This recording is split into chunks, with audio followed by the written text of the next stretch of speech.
All right, ladies and gentlemen, I am limited to 5 minutes of video here, but after talking to some people who were at the East Coast gathering and talking to customers, actually a couple customers who are in line for knives coming up here very shortly, I thought I would go over this subject in some detail. And I may have to do this in two videos because I get 5 minutes at a time on my camera, which sucks. But this is 217 millimeter AEBL stainless Guido.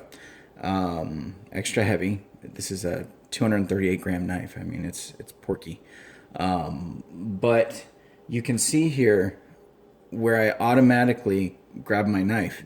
My middle finger locks into the choil right in line with the lower part of the handle. This is how my knives are designed to be held. I've heard a lot of people talk about recently. This is a new thing for me. How they hold the knife in a pinch grip like this.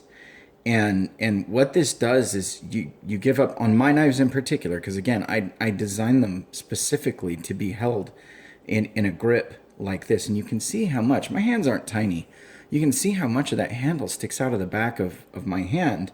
And this is like a 110 millimeter long handle. It's a short handle compared to standard Wagyu. Wagyu would normally be 135 for a knife this size, very, very long.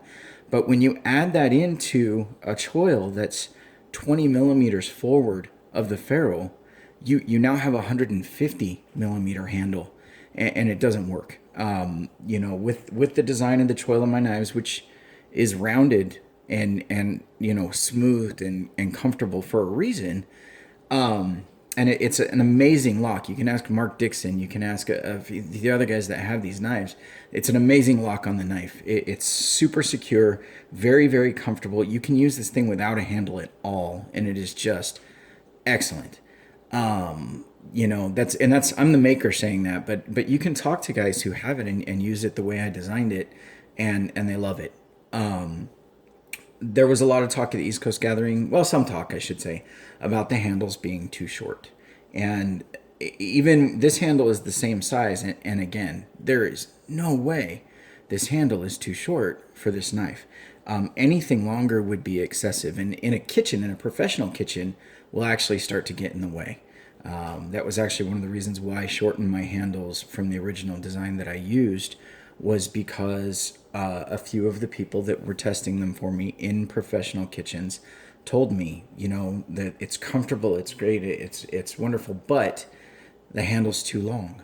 And that's one of the reasons why I switched to this flared design, because when I shorten the handle, it just looks stubby and it didn't look right. So coming up with this flared, not the dual taper, that's different, but this flared shape is to add visual interest and comfort, again, a locked-in grip to a short knife, a short handle on a knife. So yeah, there's that, and I just wanted to go over that in some detail with you guys, so how these knives are meant to be gripped. Again, very secure, lots of maneuverability. The balance point on most of my knives comes in somewhere between here and here. So, you're right in there. It's very maneuverable, still decent weight. And all in all, it's a good thing. There's no, it's just, there's no use in running your hand clear back to here and trying to use the knife. You know what I mean? It's awkward.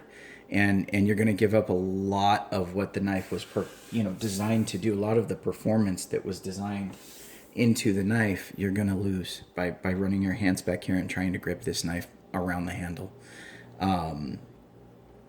So there is that, just so you guys, you know what I mean, you have a primer on how the thing's supposed to be used. And I've talked about this before and I've posted pictures, but I thought maybe a video would be the actual way to go about it. So I am at 4 minutes and 40 seconds, so I'm going to run here, and if you guys have any questions, let me know.